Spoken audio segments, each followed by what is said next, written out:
Let's call this November meeting of our Iredell-Statesville Schools Board of Education to order.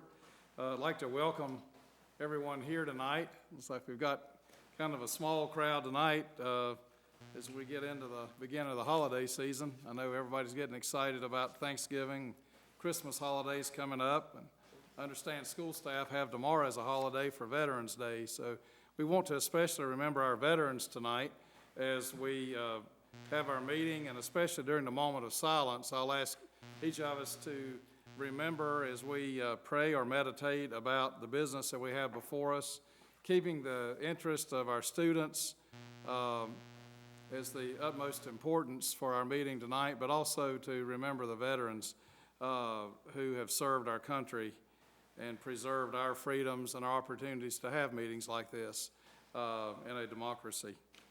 So I'll ask you first, if you will, join me in a moment of silence about the business we have before us tonight.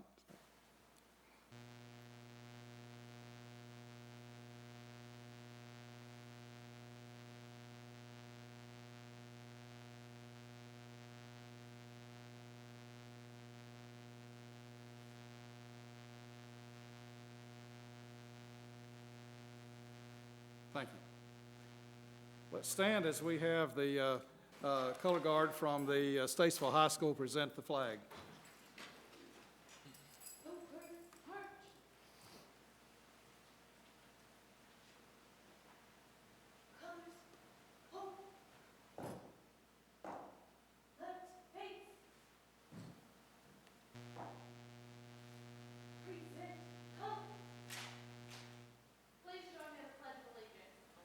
Pledge allegiance to the flag of the United States of America and to the republic for which it stands, one nation, under God, indivisible, with liberty and justice for all.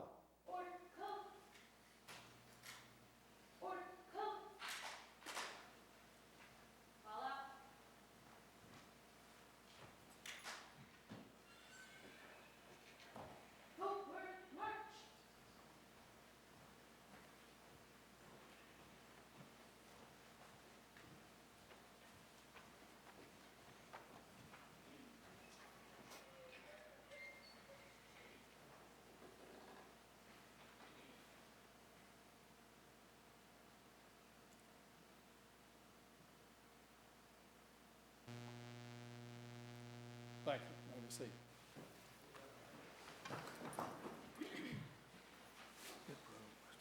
I'll ask the board members at this point if we have any adjustments to our agenda for this evening. Yes, if you please, I'd like to hold the personnel report until after we've had a closed session. We do that? Okay. It's the privilege of any individual board member to make a recommendation or request for an adjustment to the agenda. So with that recommendation made, we will hold the personnel portion of our consent agenda until after closed session, which I think essentially means that we take it off consent agenda and we'll vote on it as a separate item after we come back into open session. Mr. Chairman, I would like to consider the budget amendments as a separate issue instead of a consent agenda. Okay, so we take it off the consent agenda.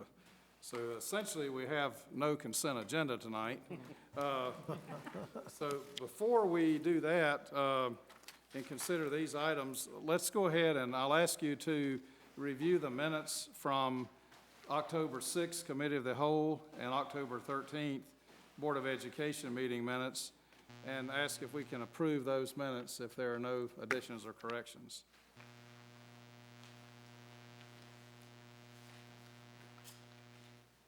Entertain a motion for approval of minutes from October. So moved, Mr. Chairman. Okay, have a motion. Second. Okay, Mr. James. So, any discussion? If not, all those in favor, please say aye. Aye. Any opposed? Okay, that motion carries. Okay, let's go ahead and bring up the budget amendments as an individual voting item. I ask Ms. White to come forward and present that.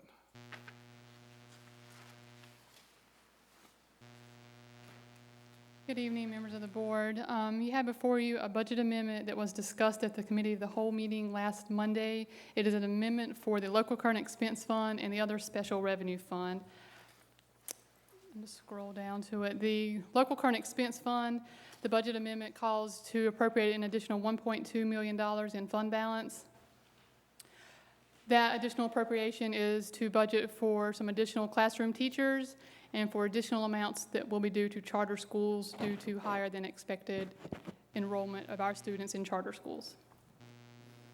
The other special revenue fund budget amendment the majority of that is the budget for the PEP grant, this year's allocation of our PEP grant, and also some donations that have been received since we last did budget amendments. If you have any questions, I'll be happy to try to answer those. Any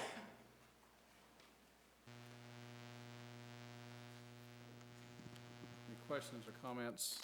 Ms. White, the classroom teachers, how many teachers are we talking about? The number of teachers that were on payroll at the end of September were about 28 higher than what was in the budget.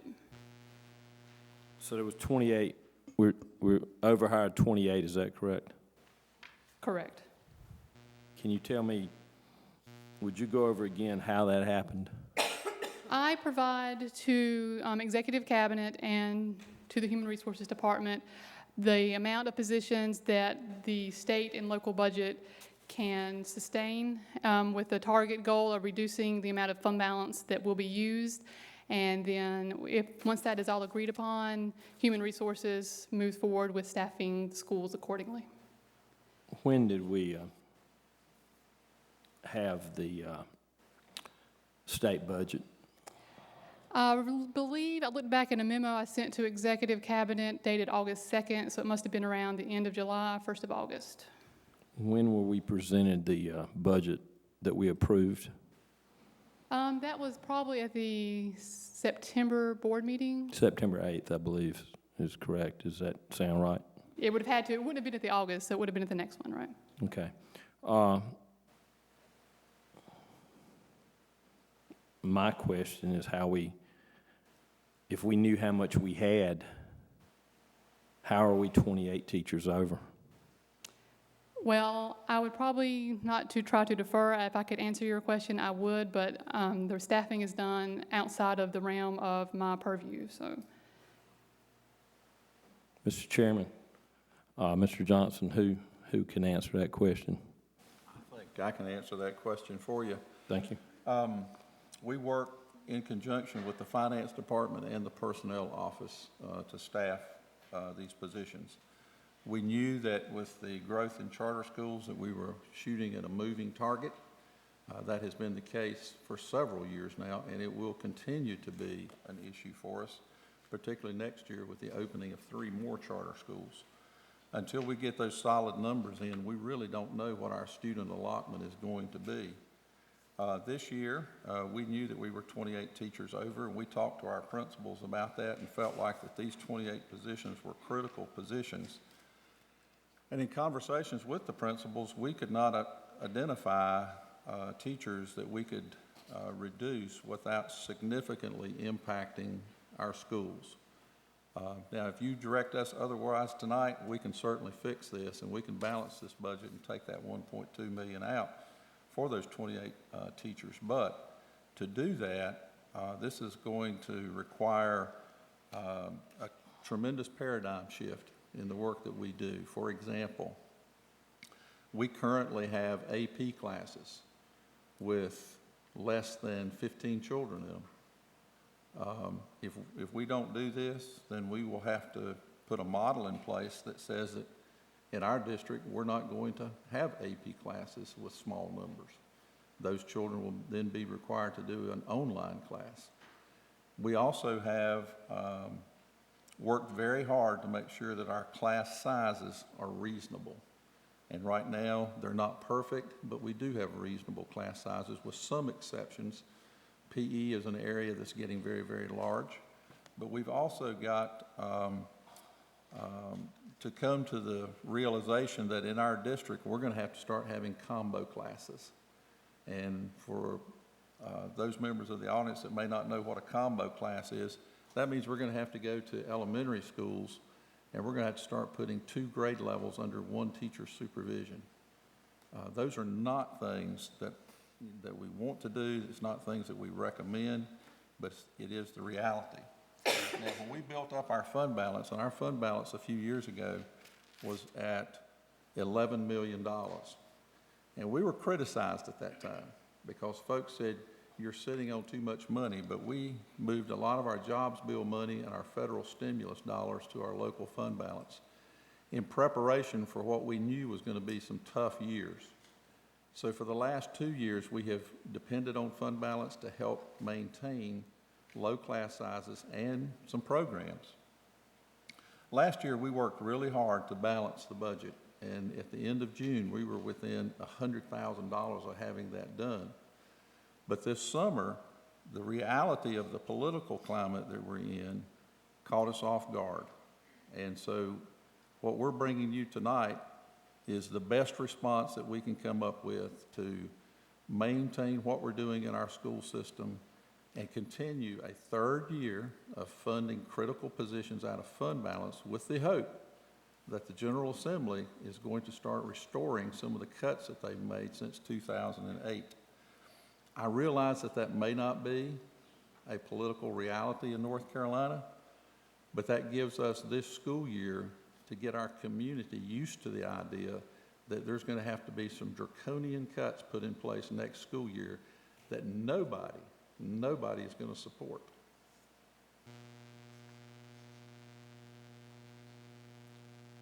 Mr. Johnson, was this kind of concept it's not new. I remember you saying it's going to be tough last year as a member of the audience. Did you not have that concept or that thought back then? We've always known that for 2 years, and this board did approve the use of fund balance to maintain jobs and keep people employed. What we thought was going to happen was as the economy healed and got better, then our funding would be restored. That has not been the reality. This year, a couple things that really hurt us. Let me stop you right there, Mr. All right. Johnson, okay? Yes. Well, let's just talk about the black and white. Accountants like numbers.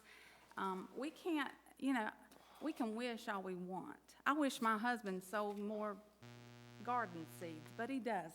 So we have to work on the budget we have, right? Yes. So, and that's the same thing as the district. So putting the blame on another entity like legislature, we know it's a tight budget. You knew that last year. You've warned you warned the board and the constituents last year. And again, you're warning us again, again. From what I understand, Ms. White said when we passed the budget in August, that was all the monies had been come in. We knew what the local, state, and federal monies were. Is Yes, that ma'am. correct? Yes, ma'am. Okay. In In September, September, I'm sorry. Okay. So I want all the board members to understand, we voted on a budget with all the monies, knowing all the monies that we had. And I'm going to read this again. I read it last Monday. We have policies. Policy Code 1800, Stewardship of Resources. A system of excellent schools conserves financial and environmental resources and operates in an efficient manner. Then our Policy Code 2000, Operation Goals of the board. The board recognizes the trust and accountability it owes the citizens, staff, parents, students, in the manner in which it transacts the business of the school district. The board strives to conduct itself in accordance with the following operational goals. One of those goals would be operating costs effectively and efficiently. The other one, maintaining effective board/superintendent relations.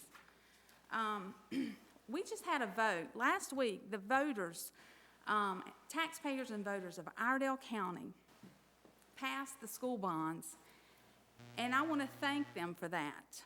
These stakeholders depend on us, the Iredell-Statesville Schools Board of Education, to direct the ISS administration to be good stewards and work within their budget, not beyond the budget. Was this vote without controversy? No, it was not. There are many stakeholders out there who do not trust this leadership to use and budget the money and resources wisely. I, as a school board member, I want to earn the trust of all of our stakeholders, the Iredell County voters, the Iredell County taxpayers, the parents, the students, and the staff. And I'm confident that our department managers have the ability to work within their budget in these lean times. And I'm also confident that Mr. Johnson will ensure that staying within the budget is a high priority. When I first came to Iredell-Statesville Schools as the exceptional children's nurse, we had a secretary, a financial secretary of that department, and I was scared of her. She had this motto on her desk, and let me read it to you. She said, "Lack of planning on your part does not constitute an emergency on my part." And then tonight I heard Mr. Kelly said he had that in his anatomy and physiology office. So let me ask you this. Does the Finance and Human Resource have weekly update meetings to know where you guys are? Where you Weekly, every week of the year, no. Did the departments, did HR know their budget? Did all the departments know their budget after we voted on it in September? Yes, ma'am. Thank you.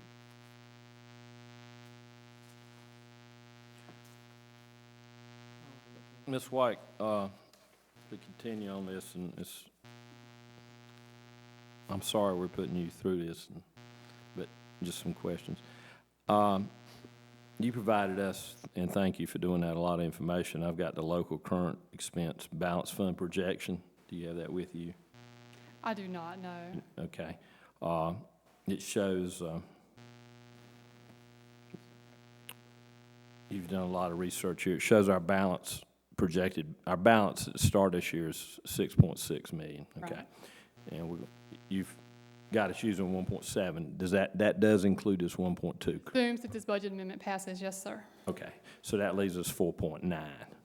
Now, that, I can live with that, but the problem is the next year, 15, 16, you're showing us,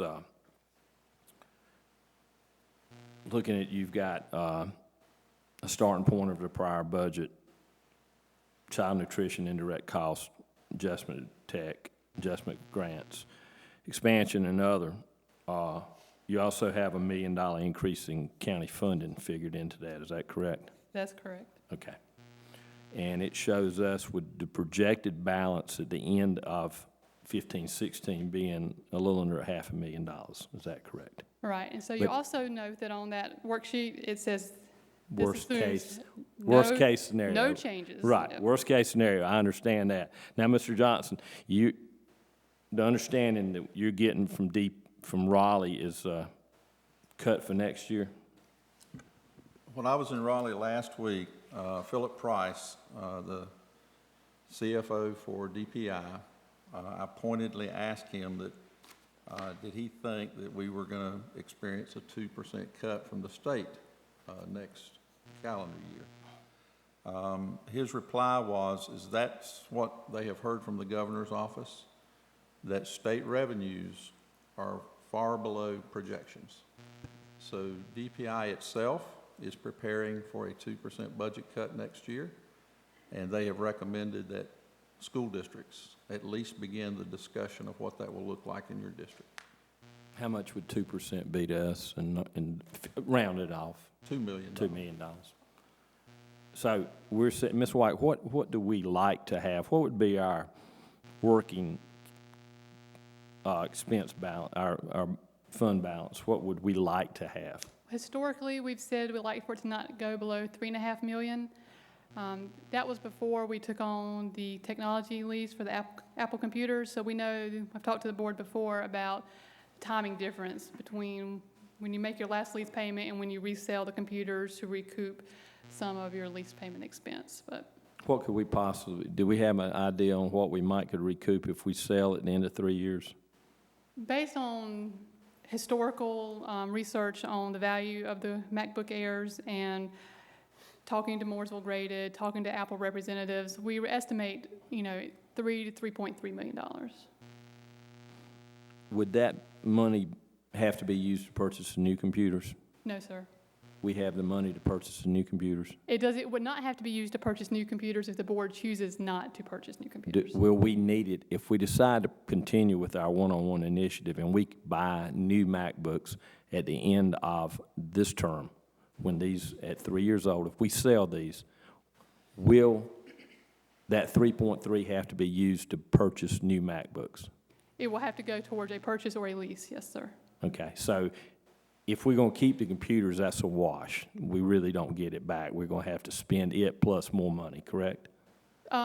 Correct. The county is setting aside money for us to help go towards the sustainability of the computers, so you wouldn't spend it all the first year. Okay, they're setting But it aside will. $1.8 million, $600,000 a year, correct? Correct. So with 1.8, that gives us about 5.1 million that we'd have available with the 3.3.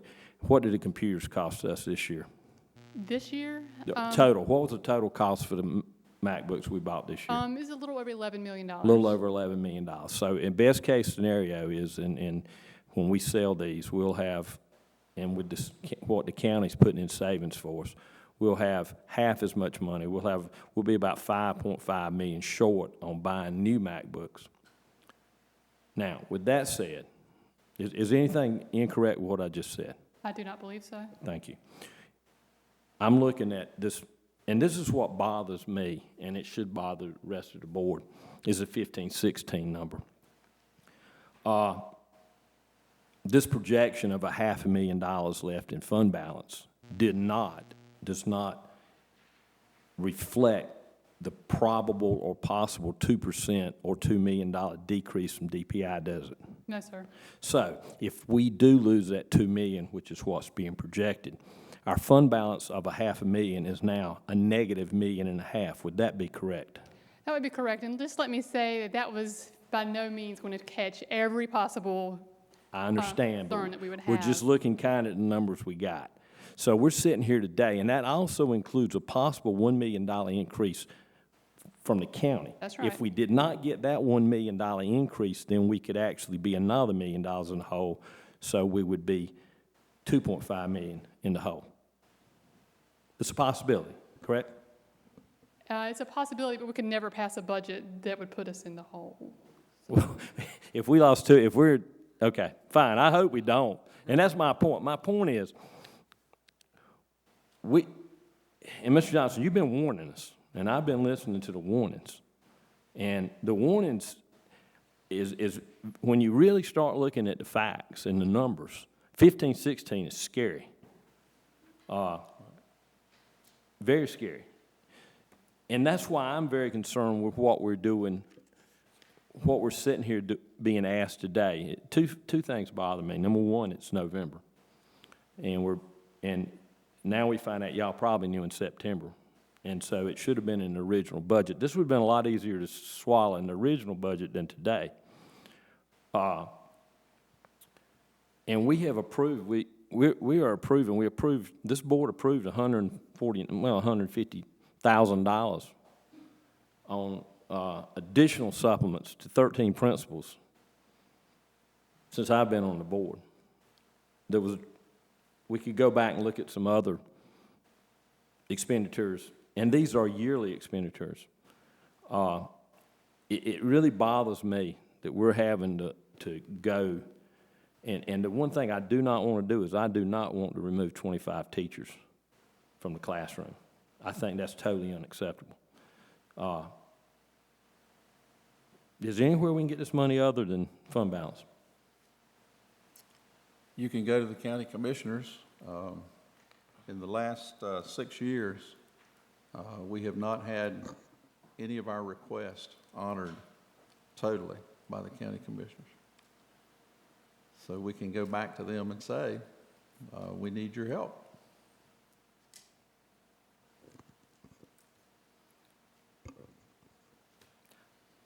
I would love to hear from some of the other members of the board. Speaking for myself, I know that when we look at these numbers, I mean, staying on budget is of high priority. We've seen these numbers coming, and we knew. And we knew when we took on the Apple computer, the iMac project, that was going to be a major paradigm shift, and we were ready to make sacrifices for that. I think we're doing that. I think what Melissa said is absolutely correct. We are not going to pass a budget that's going to put us into negative fund balance. We're just not going to do it. I'm, very, very wary, of the coming years. But I know and I have trust that our financial CFO is doing the best job she can with the information that she has, and so is our administration. And part of our role as a board, I think, is to look as far as we can into the future. But the thing that's been hard for me over the past 14 years, and I think we've been as prudent and conscientious as any group of people could do, and still try to preserve the opportunities for education for a vast number of students that perform in different levels with different interests and different goals, to give them all a quality education that prepares them, each and every one, for the 21st century. I think sometimes what is hard, and I have the same pains that Mr. Page and other members of the board expressed concern do, that we are held responsible for things we can't really manage. We are a group that's trying to provide the best education on a year-to-year basis that we can, with an ever-evolving group of funding sources that change not only yearly, but sometimes within the year and throughout the year. So our funding sources are moving targets. So I think we get blamed sometimes that maybe we didn't, in retrospect, make the most appropriate decision had we known all the information at one time. But we're having to take votes and make decisions on financial opportunities or challenges that come up throughout the year, and we have bits and pieces of information each time a decision's made. I don't remember many times that we've ever made a lot of decisions where we had all the pieces of the puzzle available to us at the time we had to make a decision. What we do have are students out here that are trying to plan their education as much as we're trying to plan the budget. And they set and schedule their courses or look at their mode of educational process along with their parents and try to plan ahead over the next several years. I mean, they may be trying to plan their high school career, getting ready for college. And if we are not consistent with the programs that we offer, those students can't meaningfully plan. That's my problem. I mean, if we've got AP courses, we will know next year if we delve deeper into our fund balance and go to the commissioners and we still continue having difficulties getting them to understand or get on the wagon with us to try to move forward, then we may have to say early on next year that we may not be able to offer some of these programs that we currently offer. But once we put those on the table and students sign up for it, personally, I feel an obligation to try to follow through with those programs. And I think, as I understand it right now, if we don't pass this budget that's been prepared as diligently as anybody could plan it, is that we're looking at taking away teachers, or we're looking at taking away programs that are going to affect students. And that's absolutely not what we want to do as a board. And so our dilemma is where do we make cuts that affect the fewest students, or do we bite the bullet and go further into our fund balance to continue providing the programs we have already started for this year? So to me, that's the dilemma, and so I have made the choice personally to proceed. We can't operate completely on faith, but we are required, I think, have some faith in our funding sources for the following years. That if, I've always said when I meet with commissioners that we are one community, we are one group that's trying to look after our students. They're not my students, they're not your students, they're our students, it's our community. We don't have the opportunity to do our own funding. The commissioners help us with that. The state and federal government also do the same. But if we look at this as our community, then we do what we need to do for our students, and we figure out a way to get that funded. And I think that part of our process is that we're always kind of planning the budget for the next year. We're kind of limping by with what we have for this year, and then we look as we plan next year and have to, we may need to make cuts. But I would personally say that's the time we do that and try not to affect programs that already started this year. Now, part of the problem too is that, school starts August the 25th, thereabout, and then we don't have our firm student enrollment until 10 days after that, which would, at the earliest would have been, September the 5th? And, the administration would have the option, do they, if our enrollment numbers are lower, do we yank those kids that are in those classes out to balance our budget, or do we leave them in there and then try to deal with it in the following fiscal year? And I think that's what we've been doing, looking at the trend numbers, are we increasing our student base or are we decreasing? And, and if we're decreasing, then the following budget will be cutting, obviously we'll be cutting teachers, or we'll be cutting administrative staff, or whatever it takes. But, I do have faith and confidence that we are going to balance this budget.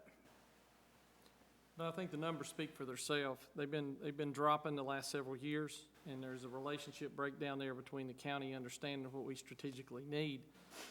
I think the world of the administration's professionals for these department heads. I think everybody at this table does. I think they do a great job, but we've got to give them better direction in the fact that we can't get this far into the year and know that we're this far in the hole. It just doesn't work for your household income. It doesn't work for anybody's, and we got to explain this to the taxpayers that are out here. That's the reason there's an issue on the table. I don't think there's a finger pointing point there. It's just the estimates were not sufficient in what we were getting into. I think this year, between 4.9 million using 1.7, I don't think we should lay off these teachers right now. Right. But I think we need to have a serious soul searching. I'd recommend we meet with the county commissioners earlier than the budget to sit down for 2015-16 and tell them strategically why we are where we are. And if we do have to cut this, those teachers, those students, the system, everybody out there needs to understand that and deserves that answer way before November, end of the year, that we would do it next year. So we're going to really have to do some soul searching for 2015-16 to make sure these numbers match with any reduction. Well, and I will add to that, Mr. James, that in defense of the county commissioners, they are being asked to fill gaps that are created by the state of North Carolina. And it's helpful to remember that a few years ago, K-12 education was 52% of the state budget. It's now 36% of the state budget. So in our state, we have really de-emphasized K-12 education. Some examples. A few years ago, we were funded at $75 a child for textbooks. This year, we're funded at $15 a child for textbooks. When the budget was approved by the General Assembly, nobody expected the TA budget to be cut 21%. That was over $1 million to us. And it was in the 11th hour after the school year had been planned. And we had to address that. We were told all kind of ideas about the pay raise. We heard that it was going to be 3%, 3.5%, 4%. The governor said 5%. And then when the General Assembly approved it, it was 7%. And again, that was in late July, early August. And that created a gap for us. So I think one of the things that we can do is to communicate with our members of the General Assembly that if they want us to have good responses, then they need to get us hard numbers earlier so that we can plan accordingly. Because I'm telling you, folks, for 3 years now, if you approve this budget tonight, it'll be the third year. For 3 consecutive years, we've been using fund balance to shore up what I think are pretty critical positions in our school system. And it looks like now that that strategy has run its course. So next school year, unless the General Assembly has a change of heart, then we are fundamentally going to change the direction of our district when we implement these cuts. Well, we'll have to. We're We- going to be down to we can do $500,000. Yeah. We can do it, but it's going to be detrimental to teachers and detrimental to kids. All we're doing is postponing it another year. Let me ask, if you have the numbers, Ms. White, this would be a 1.2 venture into the fund balance. What was our use of the fund balance last year? 2.5. It's on that 2.5? sheet, I think, Two, actually. 2.1. 2.1. 2.1 the year before that It was over 2 million. was over 2 million? Yeah. Did we use it the year before that? I think I don't think so, the year before that. I don't think Okay. so. We, you know, this is, to use a term that's sometimes used, this is absolutely incongruous. Trying to figure out what the state budget's going to do and the local budget's going to do and what money we have and how we can use it. And we've done this now for several years, and historically or hysterically, whichever one you want to use, we've done everything that I can see to cover everything that we use at this point. Try to cover the programs, as Mr. Johnson says. Try to cover the teachers that we need so that we don't reduce the numbers in classes or don't reduce the number of teachers in the classes and then increase the number of students in the classes. We try to do that and try to maintain the staffs that we have. We have lost innumerable people because of the budget, and we're going to lose more because of the budget. But the idea of being able to pinpoint exactly what you have and exactly how much you're going to have at a certain point in time and be able to stick to that is, you know, I'm not sure that's ever going to happen. 1.2 at this time leaves us, as Mr. Page says, in a couple of years short. Well, that brings up a number of decisions that you might have to play with at that time. One, are you going to continue the one-on-one initiative? And if you are, how much are those devices going to cost? I don't think we're going to pay the same thing per device we paid this time. So that number is going to be smaller if you pay them at all. You also have another thing in there, which is something that nobody likes to talk about, is that you have funds which are the supplements. You can always use the supplements for ongoing needs. Nobody likes to do that. As Mr. Johnson says, there's another source, which is the county commissioners. We haven't gotten anything from the county commissioners. So all the sources are drying up and drying down. And we still have the same number of students or more that we've always had, that we have to provide the services for, just like we've had in place for years and years and years. That's our problem. That's our problem as a board. We hire the people to do that, and I think they've done a great job in trying to come down. We take 1.2 million and things that, at this point in time, and I think a month ago or 2 months ago, it would have been the same thing. Okay, we can balance this budget if we take this sheet out right here. Is that right?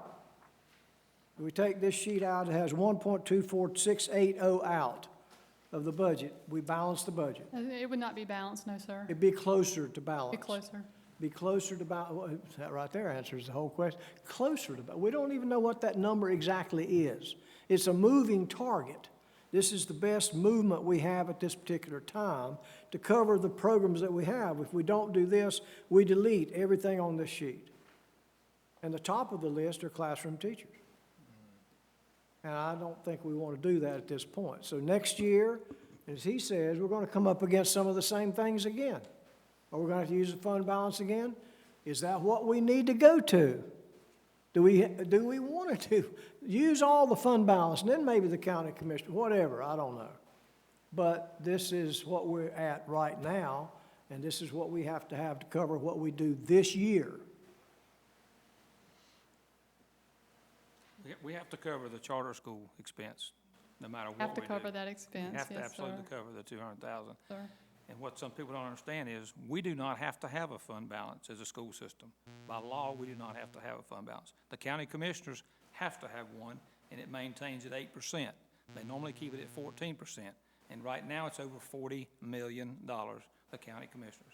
So when the new board takes over in December, I will happily go to see the new board and see whatever we need.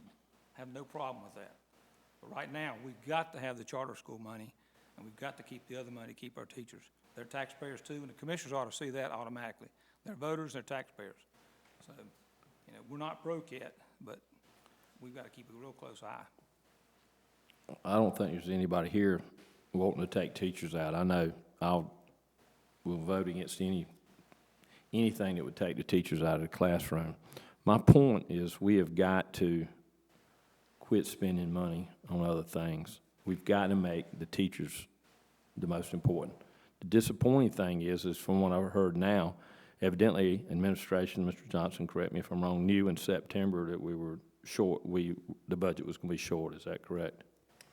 I think it was the first payroll at the end of the end of September that Ms. White first indicated that we were over expense with teachers, the end of September. Well, maybe I misunderstood you, but I thought you said before school started, you had talked to the principals about these 28 positions, and y'all couldn't find anywhere to cut them. Well, that conversation went on from the beginning of school as late as last week.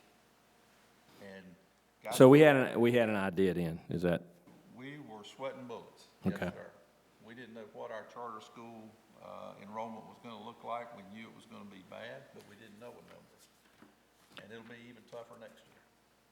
Well, it bothers me that, and we were discussing supplements that come up, that we've cut our teacher supplement 2%, cut our classified supplement. This previous board reinstated supplements to administrators legally, I understand, whatever. And the previous board voted for a lot of raises to administrators. You can call them what you want, but when somebody makes more money one year than they made the last for the same job, that's a raise, or another job. And we just voted, again, this board voted to approve $149,000 a year for 13 principals above their normal supplements, these additional supplements. What bothers me is we come in here and we kind of use children as a shield and say we've got to have this money for our children, but we've spent money on other things, and it's the other things that bother me. I know we've got to pay these teachers because I'm not going to vote to take these teachers out of the classroom, but we cannot wait and have these November surprises and operate with this budget's too tight for that. Well, I hope you'll reiterate that when you talk to the General Assembly too. We need a budget early in the cycle. And so these guys will be back in town in January. Ask them to give us a budget early. Don't wait till August. But I've mentioned too now, pat yourselves, because you say we need to work on cutting. 1 week ago, we started that. We didn't start that a week ago, but we did that last week. We had 3 people come in and ask us for money. We were lucky that the third one came out even and didn't need any money, but the first 2 asked for money, and they didn't, it's not there. I doubt if we go back and fund those 2 requests, because we don't have that money. And if we fund those requests, it adds to this number and takes away from the fund balance. So we're not likely to do that. And those are good projects. Ms. White, on your amendment, there are costs, like the Leader in Me, the $20,000. That was a surprise expense. Whoever made that error could it not go back to that department and be taken out of his or her budget? I can answer that question. The Leader in Me was a program that was asked for by Cloverleaf Elementary School, and it was approved. If you've noticed over the last several years, many of the Title I schools in the Statesville area have implemented that program. One of those is East Elementary, and has gotten great reviews from the parents and the teachers about the program. So Cloverleaf did ask for that program, and originally we were going to fund that out of our grant from Lowe's. However, sometime during the summer, we switched that Lowe's grant to extra computers so that we have spare computers. And that's why the Leader in Me program got switched from a grant into local funding. This is what I'm talking about, Mr. Johnson. You guys, you and your leaders, your management team, you guys have to be accountable for all the monies. You knew it was going to be a tough year, so why not create a skeletal type curriculum? You knew it, but yet we've got 25 to 28 teachers that were overhired. That's the only thing I can think of to call it. There should have been a dialogue between HR, finance, and you. You guys should have been having a board of the classroom teacher on a weekly basis. This is poor management. I can't see it anything but. And Dr. Cash, you say we have to trust. You got to earn my trust, and the people in Iredell County, they have trusted us with the school bonds. And they're gonna, are we done with the 1.2 million, or next month are we gonna have more people hired and more money that we need to ask for an amendment? Are we? Well, to answer that part there about the trust issue, I think we have to look at how broad, I'm talking about looking at trust over the period of years. And if you look at the budgets, you look at our accounting audits and the results of our students, I'm looking at trust is built when we look at the big picture, not individual budget items. I mean, budget items need to be looked at as we're doing and as we do in our other committee meetings and as they do in the budget planning sessions. But when I look at success and trust building, I'm looking at what has happened over the last 10 years or so with student performance.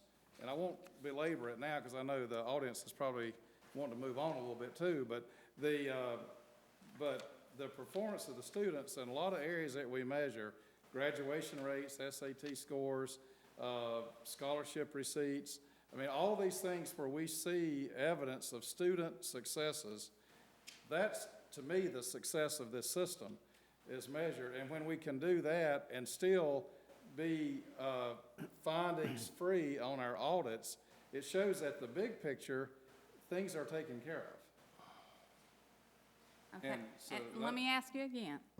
Are we gonna have in another month, another 2 months, are you gonna come back to us and say, we need to hire more people? No, we're under the staffing that we need now to deliver the services and the programs that we had planned for the year to the children. But beginning in January, we will invite you folks to be part of our budget committee and begin the process of carving these positions out of the school system, because all this is doing is delaying the inevitable. And I tell you something, from a personal point of view, the last 3 years that we've done this was done in good faith, that the folks who fund us had cut funding because of the economy, and that we depended on them to restore us to full funding as the economy healed and gave them the capacity to do that. I think that's the one critical error that I made 3 years ago. I think there's some folks out there that don't want to give our funding back to us. But again, we will begin the process of building the budget for the next year in January, and we certainly understand that the option of using fund balance, we thought it would be 2 years, it's stretched into 3, and we now no longer have that option. So be prepared, because the cuts, the recommendation for the cuts that we bring you are going to be draconian. And they will hurt kids and they will hurt teachers. Mr. Johnson, I want to make one more comment, and I hope we get a motion for the motion, but just a couple of things that have been said. I believe our DPI projection was 21,000 students, is that correct? Yeah, and we had 20,988, is that correct? So we missed, the state projection was only 12 students off, so we were right on that. So we didn't have any big surprises on what we were expecting. And again, Ms. White, what was our total budget this year? Total district budget, Yeah, 185 million maybe? 185.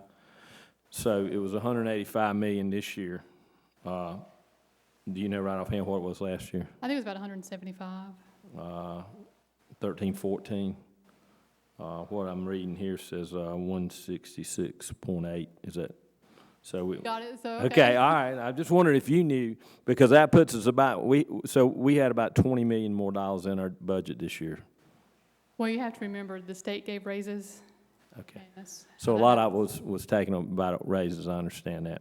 But we've just got to do a better job of, and it just tears me up to come in here in November after this board's approved some things I thought we probably shouldn't have, and now we're really having to bite the bullet to keep our teachers in the classroom.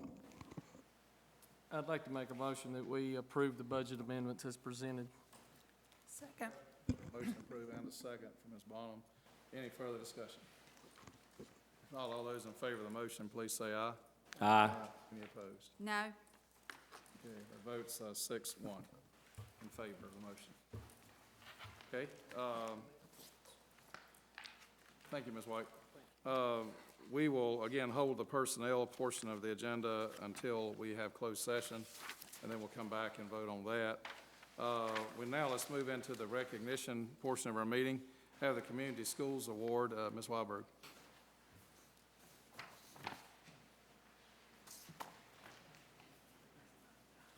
Thank you, Dr. Cash. Well, October 17th was a very exciting night at North Iredell High School.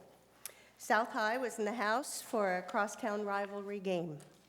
The cheerleaders were ready on both sides, the bands were playing, the stands were packed with fans. And the teams hit the field and the football game began. On the sidelines, however, a very different rivalry was playing out. Beautiful recycling carts and bins were surrounded by high school students and toter employees. Both bins had crafted football helmets on top, one representing South Iredell Viking, painted in the school colors, and the other was in the colors of the North Iredell Raiders. The crowd had no idea what was in store for them. Well, last year, when Toter found out that our district was the recipient of the Impact Grant, they wanted to join in and support the cause. This was last year. There you have the beginning of the Toter Technology Bowl, and here's how it has worked. Each school selected a team of 4 students to play. Toter provided 2 96-gallon carts along with baskets of mini stress footballs for each team to have a 30-second free throw to get as many footballs as they could into the school's cart. The winning team walked away with $4,500 to use to support their impact grant, and the losing team would walk away with $3,500. So no one really lost. As the halftime performance from the North Iredell High School band came to a conclusion, Toter employees, students, and the most beautiful trash carts you have ever seen swarmed the football field. The announcer told the crowd what was about to happen, and the whistle blew, and you have never seen such field chaos in 30 seconds. When the smoke cleared, North Iredell High was the winner of the Technology Bowl, and I do happen to know that one of their star softball players was on their team. Good job, North. As a community, we are very lucky to have companies like Toter in our midst. The employees at Toter told us they were very excited to do the Technology Bowl for the second year with the schools after the fun of last year's bowl. And that was between Statesville and West. And tonight, Lindsay Howard is here representing Toter. And we have the checks, which I just received, for the two schools. And I do think that Ms. Hayes and Mr. Ivy are here. So if you guys would like to come up, and Lindsay, if you would, even though I think you can hold the check up, but I have to take it back from you right away. And the big checks got lost because we put the students in charge. So we don't know where those are. So if you guys, and also I have a certificate for Toter. Mr. Cash, Dr. Cash, if you wouldn't mind, would you? Here, but you have to give those right back to me because the finance department's here. Okay. And they'll bounce. I don't know who might be here in this place. I don't know. He's recording it. Yeah, South won the football game that night. They won the football game, but they got $1,000. So that's how that goes down. You want me to hold that for a second?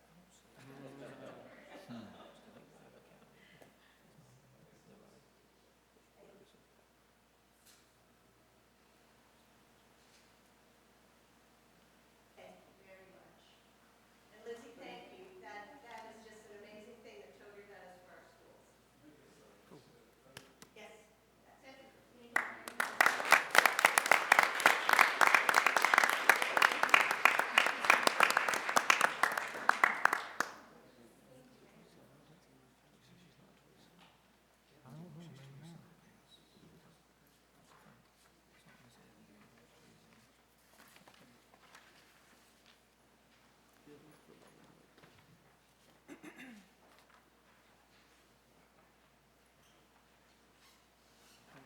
Next, we'll go to the North Carolina 2014-15 Title I Reward Schools recognition.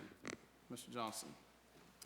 Thanks, Dr. Cash, members of the board. Each year, the state of North Carolina recognizes Title I schools that have shown exemplary levels of performance as it relates to student academic growth. This year, Sharon Elementary School and Cool Spring Elementary School are among those schools. To qualify for this prestigious recognition, the school must be in the top 10% for student achievement among all Title I schools across the state of North Carolina. This award validates the dedication, the hard work, and the commitment of the faculty and the support staff in each of these schools. Countless hours of extra work have gone into reaching this milestone. The teachers, support staff, and the administration of these schools are to be commended for their exemplary performance that has closed learning gaps for these children and helped countless children reach their academic potential. I think we have our principals here tonight, so I'm going to call them forward. Jason Humphrey from Sharon, and bring your folks with you if you have staff members with you, and Judy Hicks from Cool Spring, and we'll let you introduce them once you get to the front. And Mr. Kelly and Mr. Gaines, we're going to let you, there's an award for each of these schools, if you'll grab that and be part of the presentation. And principals, go ahead and introduce your staff members you brought with you, please. I have Lisa Souther. She is the instructional facilitator that I shared with Brett. All right, and I have Kim Southern, fourth grade teacher, Sherry Patterson, fourth grade, and Kevin Brown, our IF. Congratulations.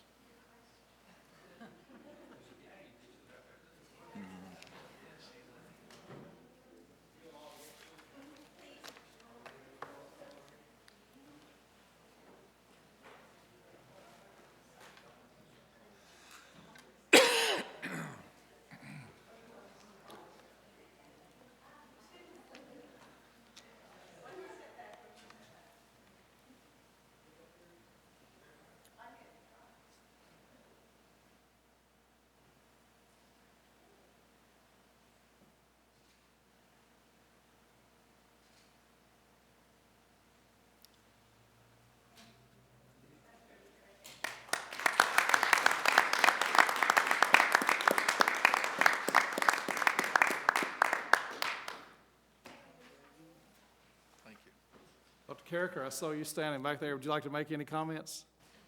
I know you're there for support, but Thank you so much. We appreciate so much the board and recognizing this outstanding work that both of these schools have done, not just this year, but over the last several years of doing this achievement. And to know that they are in the top 10% in the entire state of North Carolina, we do applaud them.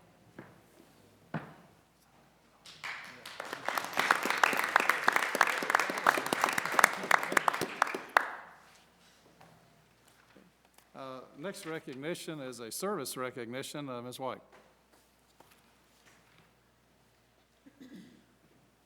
All right, I'm back again. This should be more fun. I have a, wait a minute, I have a question. So on behalf of the Finance Department, I come tonight to recognize Ms. Judy Douglas for her service to Iredell-Statesville schools. She is retiring at the end of the month, we're sad to say, and she has served in Iredell-Statesville for 26 years. She's been the payroll supervisor for 21 years. So she's really, for a lot of our staff, the only payroll supervisor that they've worked with. As you know, her job is thankless. People really only recognize you when you maybe mess something up. So my staff doesn't give people the opportunity to recognize them too often, so we wanted to make sure that we did that tonight. I didn't really have anything prepared, but I asked Judy some things about what's different now versus when she was hired, and she said that they would type their payroll book on a typewriter every year, everybody's name, what their salary was on a typewriter, and I guess that was it for the year.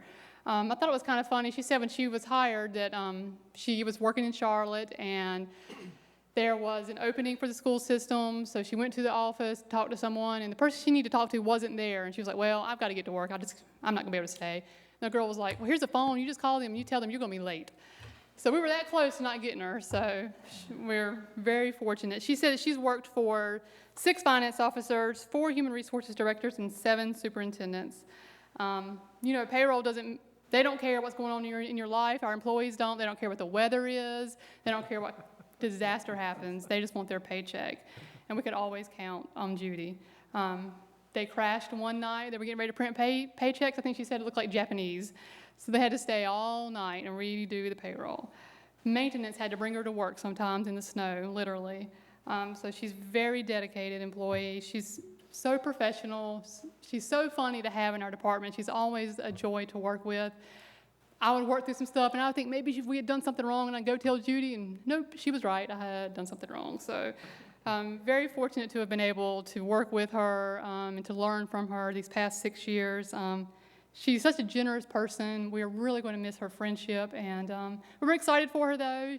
She has a new great-granddaughter. She's going to be able to go visit anytime she wants. She's going to go get a Christmas tree here soon. I think she's going to the beach just as soon as she can. So I don't want to take too much of your time. I've taken a lot of your time tonight, but I just wanted, for once, to have Ms. Douglas be recognized for all that she's done for our school system.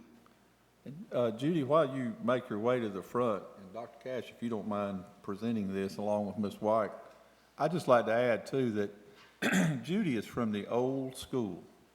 She has one of the most incredible work ethics that I have ever seen. And I don't think anybody can train you to be that way. That's just kind of innate. But several years ago, when we lost Pam Schiffman and John Cashmark there, those were the early birds. They would get to work at 6 a.m. or sometimes 5 a.m. Judy has taken that spot now. She's the early bird, and she gets there early and she stays late. And Melissa's right. There's been many, many times when she came in on holidays, weekends, Sundays, to make sure that payroll was out. So this is a huge loss for our school system, and we wish Judy the very best.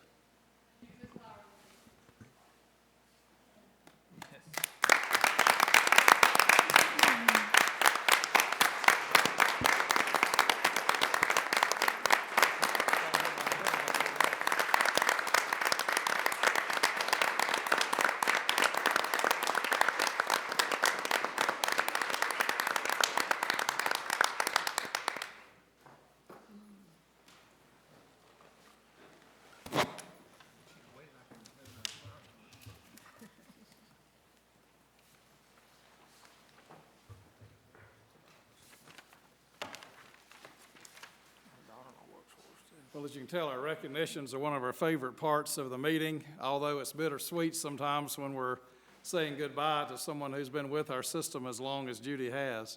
But we wish you well in retirement, and thank you sincerely for all the work that you've done for our district.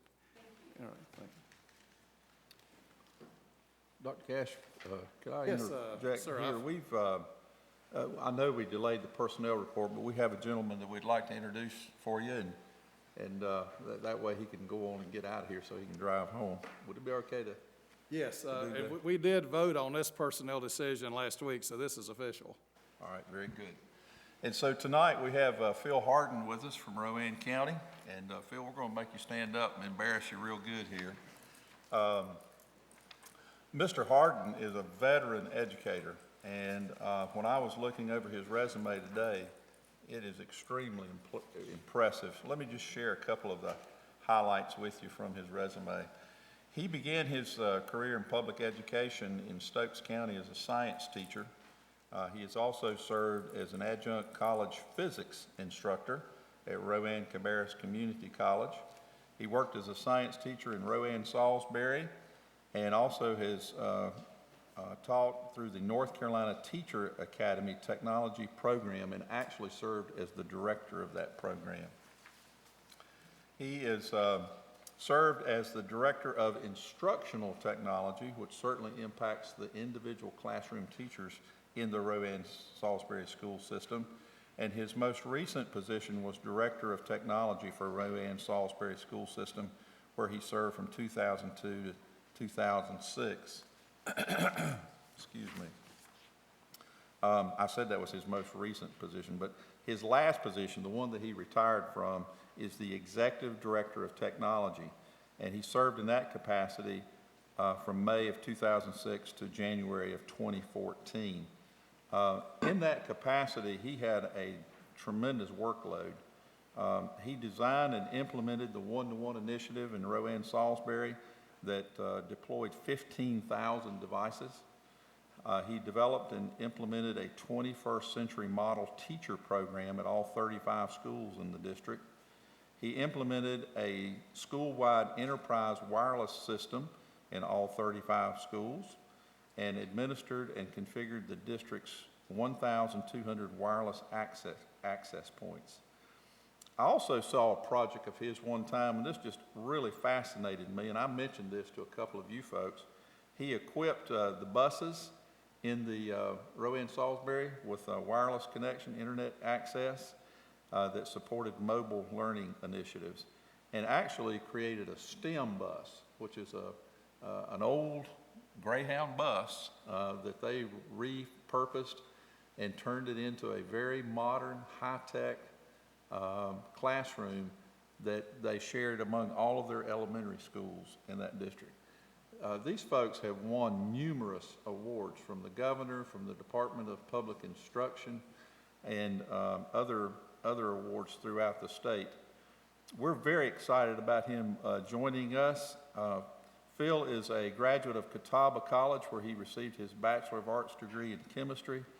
He's also a graduate of the University of North Carolina at Greensboro, where he received his master's in education in physics education. So please join me in welcoming Phil Harden as our director of the Impact Grant. Welcome aboard, Phil.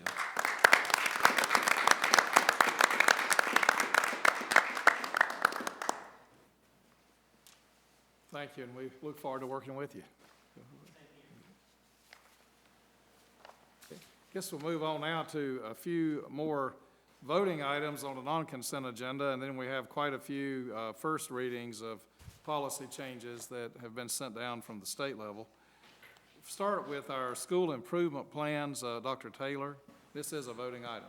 Yes, Dr. Cash, members of the board, school improvement plans have been available for your review since September 30th. They will require a vote by the board. You can vote on approving the plans in their entirety at one lump sum, or if there were any components of a plan for any specific school, you would need to not approve that plan in its entirety. I'm glad to answer any questions you may have. We received no feedback on any of the plans. We received no feedback on any plans from any individual school. Are there any questions or comments about the school improvement plans? If not, I'll entertain a motion that we approve these in bulk if there's no question. I'll make that motion, Mr. Chairman. We approve these department improvement plans. What? We can do it in bulk, she said, as long as we don't have any specific questions about any individual school's plan. And then if we do have a question, we approve or disapprove the whole plan for that particular school. But, so the motion stands that we approve all plans as a bulk unit. I'll second. And we have a second. Any other discussion? Hearing none, all those in favor of the motion, please say aye. Aye. Any opposed? Okay, thank you, Dr. Taylor. Next, we have a resolution regarding the state's proposal to assign letter grades to each public school. Mr. Johnson. Thank you, Dr. Cash, members of the board. As you are aware, the North Carolina General Assembly has enacted the A through F grading system for our state. This letter grade system is to take effect and to be released in February of 2015. School systems across the state are voicing concern about the A through F grading system and the negative impact that this will have on economically disadvantaged schools or schools with significantly high populations of free and reduced lunch children. The attached resolution is being offered to the Board of Education for your consideration and vote tonight. We presented this last Monday at your CAL meeting. I did point out to you during the presentation last week that there are a number of school systems that share this concern, and this same resolution is being presented to school boards in our area. So we would ask you to consider this and approve this. If you do, then we would like to deliver this to members of the General Assembly and ask them to reconsider the A through F grading system. If they don't do anything else, then we would ask them to look at the weight of how this letter grade is being determined, because as it stands right now, 20% of this grade is being given for growth and 80% of the grade is being given on performance. We project in our school system that we will have some F schools, a couple of those schools, and again, these are our projections. This is not state data, so it shouldn't be publicized yet. But we do project that NB Mills will be an F school. And just imagine the message that that's going to send to that staff at NB Mills. These guys are serving children that come from some of the most dire situations in our community. And, you know, when we polled our parents and we asked parents to give their schools a letter grade, and I think this holds consistently everywhere, the vast majority of parents will give their school an A or a B. So anyway, I'm not going to take time to reread the resolution for you, but it is offered for your consideration tonight, and myself or Dr. Taylor can give any input or answer any questions you might have. Questions or comments?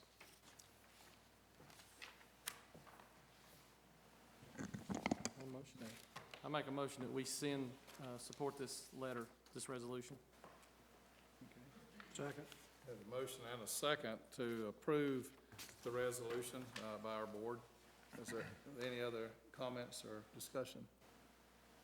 If not, all those in favor of the motion, please say aye. Aye. Any opposed? The motion carries unanimously. All right, next we have North Carolina 457B resolution, which is regarding a deferred compensation retirement plan. Ms. White? Thank you. We would like to offer our employees an additional retirement option. We currently have a 457B retirement option through an annuity. We'd like to also offer them the 457B plan that's offered by the state of North Carolina, has the same investment options as the state 401K plan. So the first step in that process is the board to pass a resolution saying that they want to participate in the plan. Are there any questions I can try to answer? And this all comes from salary deferral, correct? Correct. Yep. Any other questions or comments? I'll entertain a motion to approve the plan resolution as presented. I'll make that motion to We approve. have a motion, is there a second? Second, sir. Motion and a second. Any further discussion? Not all those in favor, please say aye. Aye. Any opposed? Yeah, motion carries unanimously as well. Thank you.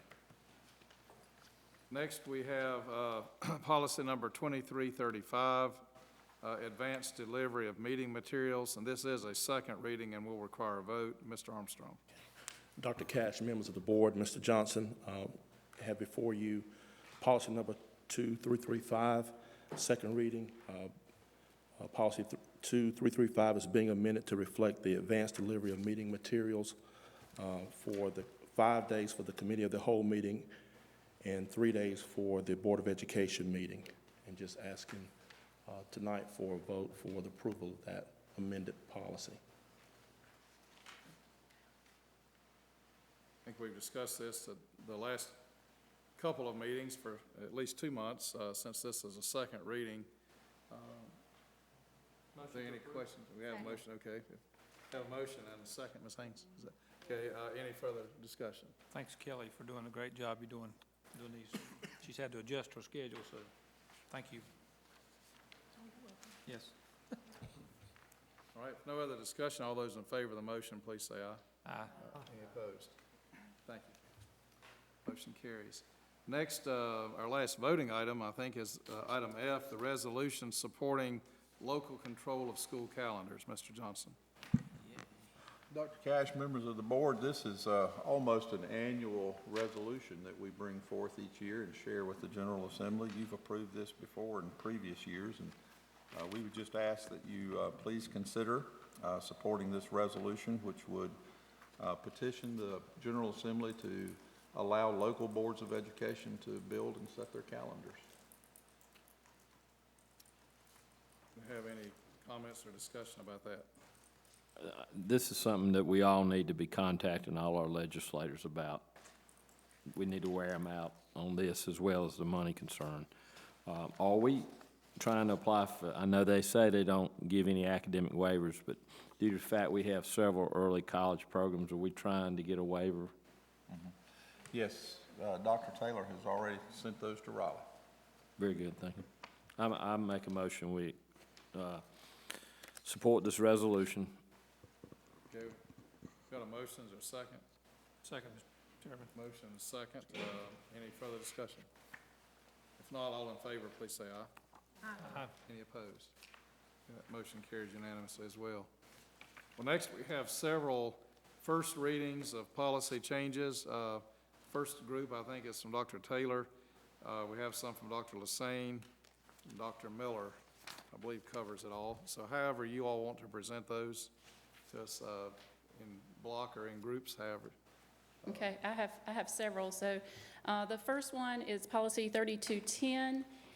This is a parental inspection and objection to instructional materials. It clarifies instructional materials does not include academic tests, assessments, and clarifies that instructional materials are available through the internet, may not be available for review in advance in some cases. Replaces references to Common Core and North Carolina Essential Standards with current statewide instructional materials so that if curriculum is changed, they don't have to go back and change policy each time. Policy 3410, testing and assessment programs, changes some minor wording as far as relevant law and changes some references in the legal references. Policy 3420, student promotion and accountability. The main change here is the insertion of information pertaining to the Read to Achieve reading camps that were instituted last summer. There have been some changes to those camps. Parents now have the option to send their students, and then parents whose students are on the bubble may request to have their students sent. And as I shared with you earlier, Dr. Carricker and her task force will be developing criteria to prioritize those students, so it would be board discretion if we have additional funding. Students who meet the criteria for promotion but parents still would like to send them could be charged a nominal fee, and that would be determined by the board. Then the final policy addresses policy 4050, which is children of military families.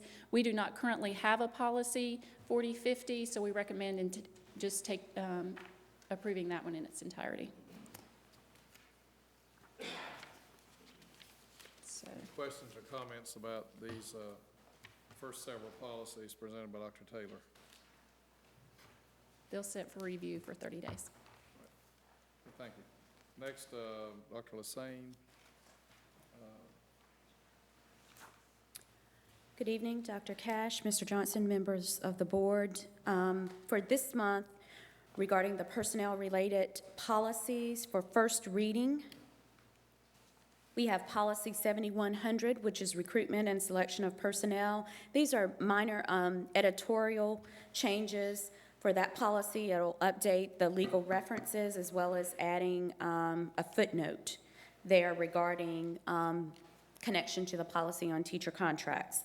Policy 7405, extracurricular and non-instructional duties. Again, as Dr. Taylor mentioned, it would replace all references to Common Core, as well as to update terminology for this policy. Policy 7510, leave. The suggestion from the School Boards Association is to actually have a hyperlink to the benefits manual from DPI's website, and so we would do that, as well as to add relevant footnotes. And the final policy for first reading is 7820, which is for personnel files, and that's just some updates to those legal references. Are there any questions regarding these policies? Okay. They will come back for a vote next month. Thank you. Next, we have several policies by Dr. Miller. Yes, Chairman Cash, Mr. Johnson, members of the board. We have four, I believe it's four, maybe five policy related to facilities. The first 1,500 is primarily just some editorial, some clarifications, changing school student food to school nutrition. Minor. The same thing holds true for 1,700. Governing principles is again changing some wording as far as student food and school nutrition. The third policy, Policy 9020, has to do with facility design, and it basically clarifies some things that we already do. It's no change for us. We'd recommend that we do put this in so it'll be more clear for those reading the policy, and it has to do with the plans review, which we already do, and using the state recommendations. Policy 9115 is a new policy that we do not have. We would recommend that we adopt this policy, and it has to do with pre-qualification of bidders. On some rare occasions, we might use this. It's very rare that we do, but pre-qualification needs to be very clear with the vendors and the bidders. So this gives us a policy that then we can refer to be sure we're consistent. The last policy is Policy 9120, and due to the pre-qualification, Policy 9115, there was some wording that needed to be added for bidding for construction work, and it has to do with the pre-qualification that we just mentioned. And then also one other paragraph, paragraph C, mentions the advertising, the way that advertising is done, and it gives the superintendent the authority to choose the advertising means that we present the bid packages. Be glad to answer any questions related to these. No questions, and this will be brought to us again next month for a vote. Correct. That concludes the non-consent agenda items. We didn't have anyone sign for public comment, so I guess at this point we will move on to superintendent comments. Okay. Dr. Cash, I apologize. I had a Boy Scout to get over across town, and I didn't know if I'd be back. I appreciate the work that staff has done and presented to you this evening and you guys' efforts. But I do have to question some things. If I went from Aspen, Colorado to New York and ended up 1,000 pounds short on fuel and had to land in Buffalo, I'd lose my job. Ms. White dutifully stood up here in front of this board and told you that she told the administration of this school system what kind of money they had to spend in August.